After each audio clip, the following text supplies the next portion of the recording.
ನಾನು ಇಡೀ ಯುದ್ಧದ ಘಟನೆಯನ್ನು ಎಲ್ಲೆಲ್ಲಿ ನರೇಟ್ ಮಾಡಿದ್ದೀನೋ ಇದು ಒಂದನ್ನು ಯೂಶ್ವಲಿ ಸ್ಕಿಪ್ ಮಾಡಿದ್ದೀನಿ. ಯಾಕಂದರೆ ಈ ಒಂದು ಸಂದರ್ಭದಲ್ಲಿ ಅದನ್ನು ಹೇಳ್ಬೇಕಾದ್ರೆ ನನಗೆ ರಿಯಲಿ ಇಮೋಷನಲ್ ಆಗ್ತೀನಿ. ಹಾಗಾದರೆ ನಿಮ್ಮ ಹತ್ರ ಆ ಲೆಟ್ರ್ ಇದೆ ಇವಾಗ? ಆ ಲೆಟ್ರ್ ಇದೆ. ನಾನು ಹೀಗೆ ಕುಂತ್ರೆ ಅದು ಗ್ರೆನೇಡ್ ಸಿಡಿತೆ. ನಾನು ಸತ್ಯ ಸಾಯ್ತೀನಿ. ನಮ್ಮ ತಂದೆ ತಾಯಿಗೆ ಇದು ಗೊತ್ತಾದ ತಕ್ಷಣ ಅವ್ರಿಗೆ ದುಃಖ ಆಗೇ ಆಗುತ್ತೆ.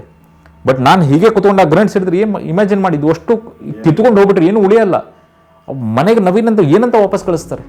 ಆ ಬಂಡೆಗಲ್ಲು ಮತ್ತು ಬಂಕರ್ ತುದಿಯಲ್ಲಿ ಒಂದು ಸಣ್ಣ ಗ್ಯಾಪ್ ಇರುತ್ತೆ, ಅಲ್ಲಿ ಜಿಗಿದು ಬಿಡ್ತೀನಿ.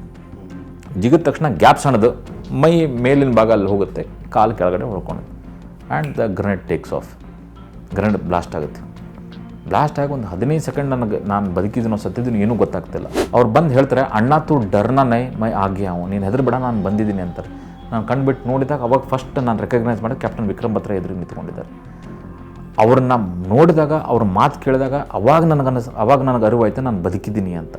ಟೋಟಲಿ 21 ತಿಂಗಳು ಇದ್ದೆ ಹಾಸ್ಪಿಟ್ಲಲ್ಲಿ. 8 ಮೇಜರ್ ಸರ್ಜರಿ ಆಗುತ್ತೆ. ಅದಾದ ನಂತರ ನನಗೆ ಡಾಕ್ಟರ್ಸ್ ಮೆಡಿಕಲ್ಲಿ ಡಿಸ್ಚಾರ್ಜ್ ಮಾಡ್ತಾರೆ, ಇನ್ಮೇಲೆ ಆರ್ಮಿದಲ್ಲಿ ಸರ್ವ್ ಮಾಡೋಕ್ಕೆ ಇದಿಲ್ಲ ಅಂತ.